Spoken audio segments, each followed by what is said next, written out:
होईल सगळं ठीक तुझं, फक्त तू थांबू नकोस. आयुष्याच्या वळणावर कुठेही घाबरू नकोस. स्वतःला धीर दे, स्वतःवर विश्वास ठेव. होईल सगळं ठीक, तू थांबू नकोस. आज मी एक कमेंट वाचली की ताई एवढी मेहनत करतोय, जबाबदाऱ्या, मुलं पाहून अभ्यास करतोय, तुला यश मिळेल का किंवा आम्हाला यश मिळेल का? तर मला त्या प्रश्नाचं उत्तर एका गोष्टीतून तुम्हाला द्यायचं आहे. तर बघा मैत्रिणींनो, एक बांबूचं झाड तुम्हाला माहित असेल तर बांबूचं झाड 2 शेतकऱ्यांजवळ एक गुरुजी ते 2 शेतकऱ्यांना बांबूचं झाड देतात किंवा मग बी देतात आणि ते म्हणतात की जा तू हे बी तुझ्या शेतात पेर आणि मग माझ्याजवळ ये, जेव्हा हे उगवेल तेव्हा माझ्याजवळ ये. तेव्हा पहिला शेतकरी ते जमिनीत टाकतो आणि जमिनीत टाकल्यानंतर मग पहिल्या वर्षी बघतो तर त्याला काहीच रिझल्ट दिसत नाही. दुसरा शेतकरी पण जमिनीत टाकतो, त्याला पण पहिल्या वर्षी काहीच रिझल्ट दिसत नाही. असं करता करता पहिला शेतकरी, दुसरा शेतकरी पहिल्या वर्ष वाट बघतात, दुसऱ्या वर्ष वाट बघतात, तिसराही वर्ष वाट बघतात, चौथ्याही वर्ष वाट बघतात.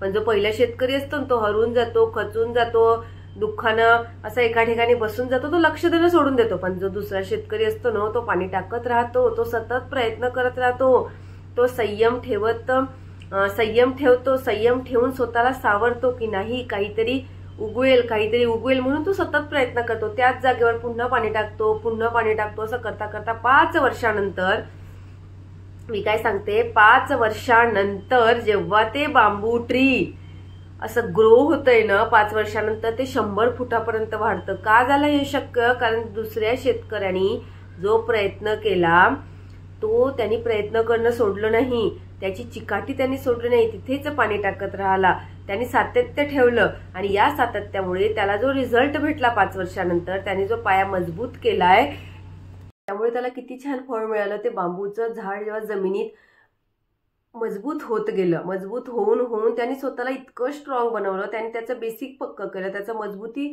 त्यांनी वाढवली. तेव्हाच कुठं जेव्हा तो 5व्या वर्षी ग्रो झालाय तो 100% किंवा 100 फुटापर्यंत वाढला. हे का शक्य झालं?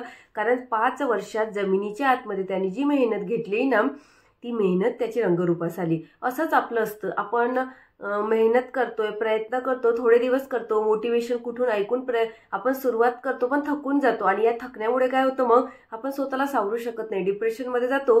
आणि ह्या गोष्टी सगळ्या आपल्याला 22 किंवा 20व्या वर्षीच कळायला हव्या असतात, पण ते आपल्याला कळत नाही. का कळत नाही? कारण आपण अल्लडपणा करतो आणि या सगळ्यांमुळे आपण मागे राहतो. म्हणून जर आत्ता आपल्याला कळत असेल की नाही आपल्याला काहीतरी करून दाखवायचं आहे किंवा मग स्वतःचं अस्तित्व घडवायचं आहे, नाही मला जॉब लागला तरी मी स्वतःमध्ये ग्रोथ होईल, माझ्या स्ट्रेंथ वाढवेल, मी स्वतःला जोपासेल, मी स्वतःच्या हॉबीज ग्रो अप करेल, तर ह्या सगळ्यांमुळे आपल्याला किती फायदा होईल नाही का?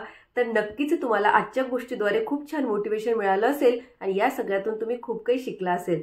चला तर आजपासून टार्गेट बनवा आणि स्वतःला घडवा आणि स्वतःचा ज्या क्षमता आहे, स्ट्रेंथ आहे त्या विकसित करण्याचा प्रयत्न करा. भेटूया लवकरच पुढील व्हिडिओमध्ये पुढचं टार्गेट घेऊन, पुढील मोटिवेशन घेऊन. तोपर्यंत स्वतःची काळजी घ्या, आनंदी राहा, निगेटिव्ह विचारापासून दूर राहा किंवा निगेटिव्ह विचारांना स्वतःला ग्रो अप करण्यासाठी त्याचा वापर करा. बाय.